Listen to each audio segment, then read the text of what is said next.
تو حضرات گرامی قدر، آج ہم اس پر اپنی گفتگو کا آغاز کرتے ہیں۔ تو ان میں سے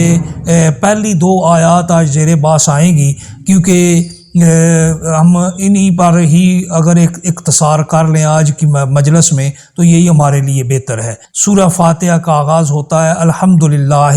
رب العالمین سے۔ مطلب کیا؟ رب کائنات اپنی کلام ازلی و ابدی کا آغاز اور ہماری زندگیوں میں نازل ہونے والی دو مرتبہ سورہ فاتحہ کے لحاظ سے ہمیں جو حکم ارشاد فرماتا ہے وہ یہ ہے کہ تم اپنی زندگی کا، اپنی زندگی کے نشیب و فراز کا، اپنی زندگی کے لمحات کا، اپنی زندگی کے تمام حصوں کا ایک ہی بات اپنے ذہن میں رکھ لو کہ اس کا اپنے جو مجموعہ رکھنا ہے، اس میں جس کو خاص رکھنا ہے وہ یہ ہے کہ تم نے اللہ کی تعریف کرنی ہے، اللہ کی حمد بیان کرنی ہے، کیونکہ وہی ذات ہے جو حمد کے قابل ہے، وہی ذات ہے جو تعریف کے لائق ہے، وہی ذات ہے جس کی تعریف کی جائے تو ہی جچتی ہے۔ حضرات گرامی قدر، رب کائنات نے اس سورہ مبارکہ کا آغاز فرمایا الحمد، تمام تعریفیں، الف لام اس پر تعریف کا آیا ہے، اور یہ الف تعالی لام جنسی بھی کہلاتا ہے کہ حمد کے تمام افراد، جتنے بھی، جس طرح سے بھی حمد کی جائے، جن الفاظ میں بھی حمد کی جائے،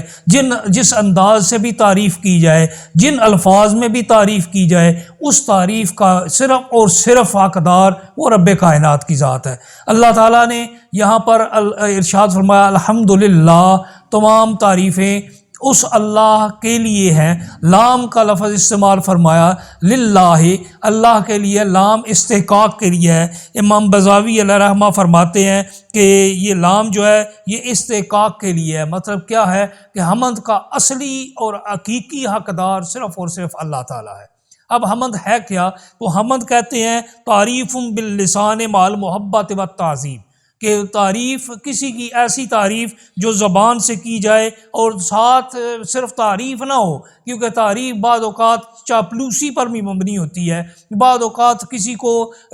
خوش کرنے کے لیے بھی ہوتی ہے، دل میں نفرت ہوتی ہے اور زبان پر تعریف ہوتی ہے، اس انداز سے بھی کی جاتی ہے۔ لیکن جو حمد ہے، حمد ایسی تعریف کو کہا جاتا ہے جس میں ساتھ محبت بھی شامل ہو اور تعظیم بھی شامل ہو۔ رب کائنات کی محبت دل میں شامل ہو، کیونکہ اہل ایمان کی تو یہ نشانی ہی بتائی گئی ہے نا قرآن پاک کے اندر، والذین آمنوا اشد حبا للہ، وہ جو اہل ایمان ہیں وہ اللہ سے شدید محبت کرنے والے ہوتے ہیں۔ تو ان کی محبتوں کا حاصل، ان کی محبتوں کا ماور، ان کی محبتوں کا مرکز اور تمام کا تمام ذات الہی ہوتا ہے۔ تو رب کائنات نے ارشاد فرمایا کہ تم میری بارگاہ میں جب کھڑے ہو، دیکھیں نا سورہ فاتحہ، ہم اپنی نمازوں کے ہر رکعت کے اندر اسے باقاعدہ طور پر ہر رکعت میں باقی کچھ پڑھے نہ پڑھے سورہ فاتحہ ضرور پڑھتے ہیں، سورہ ساتھ ملائیں یا نہ ملائیں۔ جیسے فرائض کی پہلی دو رکعتوں میں ہم سورہ ملاتے ہیں لیکن آخری دو رکعتوں میں سورہ نہیں ملاتے، لیکن سورہ فاتحہ ضرور پڑھتے ہیں۔ یہ اتنی اہم سورت ہے جس کے آغاز میں رب کائنات نے ارشاد فرمایا کہ تم نے کیسے آغاز کرنا ہے، تم نے ایسے آغاز کرنا ہے کہ الحمدللہ رب العالمین، تم نے تعریف کرنی ہے میری، تم نے حمد بیان کرنی ہے میری، تم نے شان بیان کرنی ہے میری، تم نے تعریف کرنی ہے میری۔ اور کس طرح کرنی ہے؟ اس لیے نہیں کہ تم میری چاپلوسی کرو، نہیں، بلکہ اس طرح کرو کہ تمہاری دل سے محبت بھی ہو اور میری تعظیم بھی ساتھ شامل ہو۔ ہاتھ باندھ کے کھڑے ہو جاؤ اور میرے حضور میں کھڑے ہو کر کہو الحمدللہ، الحمدللہ، تمام تعریفوں کا مستحق، تمام تعریفوں کا حقدار، تمام تعریفوں کے لائق صرف اور صرف ایک ہی ذات ہے، اور جسے ذات ربی کہا جاتا ہے۔ یہاں پر یہ بھی بات ذہن نشین رکھیں کہ رب کائنات نے یہاں پر اسم ذاتی استعمال فرمایا ہے، اسم ذاتی اللہ استعمال فرمایا ہے، جو اس بات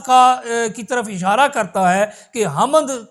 کا استحقاق بھی اللہ کا ہے، اور یہ استحقاق اسے کسی نے دیا نہیں بلکہ یہ اس کا ذاتی استحقاق ہے، اس کی ذات ہی اس لائق ہے کہ اس کی حمد کی جائے، اس کی تعریف بیان کی جائے، اس کی حمد و ثنا بیان کی جائے اور اس کی تعریف کی جائے۔